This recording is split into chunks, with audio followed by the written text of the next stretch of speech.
Welcome to another episode of China Update, where I provide you guys with the most up-to-date political, economic and geostrategic analysis on the world's number 2 economy. My name is Tony.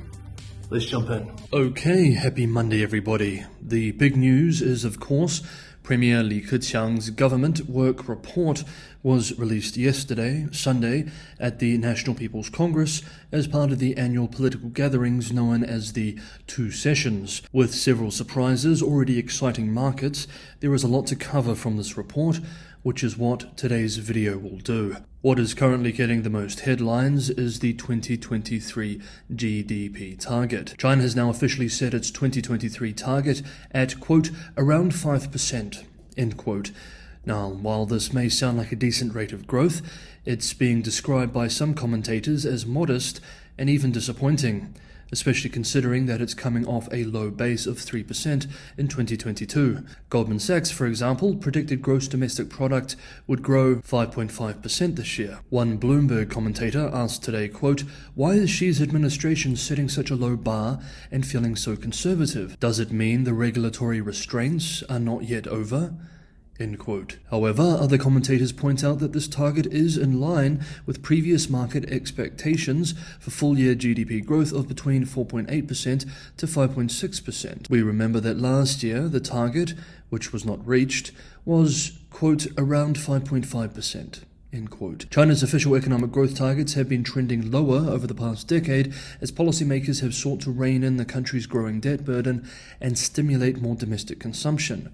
More on both of these points shortly. The slower-than-expected GDP growth target could also reflect that Beijing recognizes the weakening external market and what it means for Chinese export-related industries. Quote, overall, the expectations on exports are not high, but as shown in the work report, the government will at least try to minimize its dragging role. End quote. Li Keqiang also stressed the importance of appealing to foreign investors. Regular viewers of China Update know that each year Beijing normally sets an economic growth target for the country. This is a directive for bureaucrats at all levels of the central and local government. If the real underlying growth of the economy fails to reach this threshold, local governments are expected to step in to bring the activity to the politically correct levels. Over the last decade or so, this has been done primarily with debt-financed infrastructure spending, and is thus one of the drivers of China's systemic fiscal issues and growing debt challenges. Quote, this growth target heralds the return of headline GDP growth as the organizing principle for economic and financial policies, but also signals that the era of rip-roaring growth is over. End quote. Now let's move through some of the other economic goals included in Li Keqiang's government work report, which gives us a clear idea of Beijing's priorities for this year. The economic goals include 1. Create around 12 million urban jobs. 2. Target inflation rate of around 3%. 3. Keep personal income growth in step with economic growth. 4. Prudent monetary policy and a stable yuan. 5. Enhance, quote, the intensity and effectiveness of proactive fiscal policy, end quote, with a deficit to GDP ratio expected to be around 3% this year. More on these points in a moment. 6. Greater science and technology self-reliance, a theme which we've covered thoroughly in recent months. And 7. Quote, continue reductions in energy consumption per unit of GDP, end quote. Okay, now let's take a deeper look at consumption, debt, and property. Hey guys, if you're enjoying today's episode of China Update, don't forget to hit the like button, it's a massive help. And for anyone who wants to help keep China Update financially sustainable, I rely primarily on you guys, the subscribers of the channel, to keep the channel going. Patreon and Buy Me a Coffee links are in the description below. Thank you so much, everybody, for the ongoing support. Increasing consumption is also a major target in the work report, a goal which has proved elusive to Beijing policymakers for years now. Part of the reason why is that, due to the economic system of China, households retain a comparatively low share of economic output, with disposable household income at approximately 40 to 50% of GDP versus the 70 to 80% of GDP seen in developed Anglophone nations. In his Sunday speech, Li Keqiang stressed the need to give priority to the recovery and expansion of consumption. Quote, "The incomes of urban and rural residents should be boosted through multiple channels. We should stabilize spending on big-ticket items and promote recovery and consumption of consumer services." End quote. And then there is debt.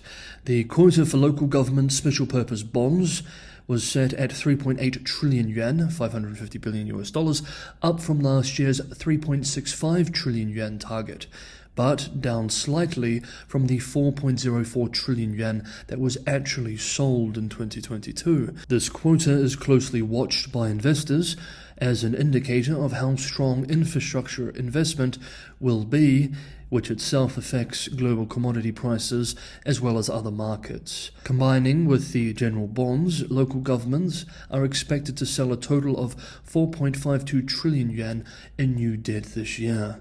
The central government is planning to increase borrowing by almost a fifth this year too, according to the Ministry of Finance's annual report, which was also published yesterday, Sunday. 3.16 trillion yuan, $458 billion in general sovereign bonds are planned for 2023, 510 billion yuan more than 2022. This increase in borrowing is curious considering that this year is supposed to see healthier real growth through the release of pent-up demand. It is believed that the surge in central government borrowing is in large part intended to reduce pressure on highly indebted local governments, a topic which we have recently covered thoroughly. Other commentators have a more optimistic take, however. Quote, "The effectiveness of fiscal policy will definitely be stronger than last year. That's because a lot of money was spent in COVID controls, but this year it's going to be put into boosting the economy." End quote. On housing, Li Keqiang said that Beijing will, quote, "target disorderly expansion in the property sector," end quote, as policymakers seek to balance economic growth and reducing financial risks. Quote, "The latest rhetoric underscores how Beijing plans to steer a soft landing from its worst property downturn while avoiding triggering a bigger crisis in the finance industry. A stable property market will be key for China's recovery this year, given the sector's weight in the national economy, estimated to be anywhere from about 15% to 25% of gross domestic product." End quote. As we have seen over the last few months, Beijing certainly has its work cut out for it when it comes to managing the ongoing housing crisis. Next up, Beijing has also articulated its public non-economic targets, and the one getting a lot of headlines today is related to the military. The government work report expressed that the country's armed forces should, quote, "work to carry out military operations, boost combat preparedness, and enhance military capabilities," end quote, and, quote, "intensify military training and preparedness across the board," end quote. According to the same Ministry of Finance report just mentioned, China's defense spending will grow by 7.2% this year, the fastest pace since 2019 and faster than this year's GDP growth target.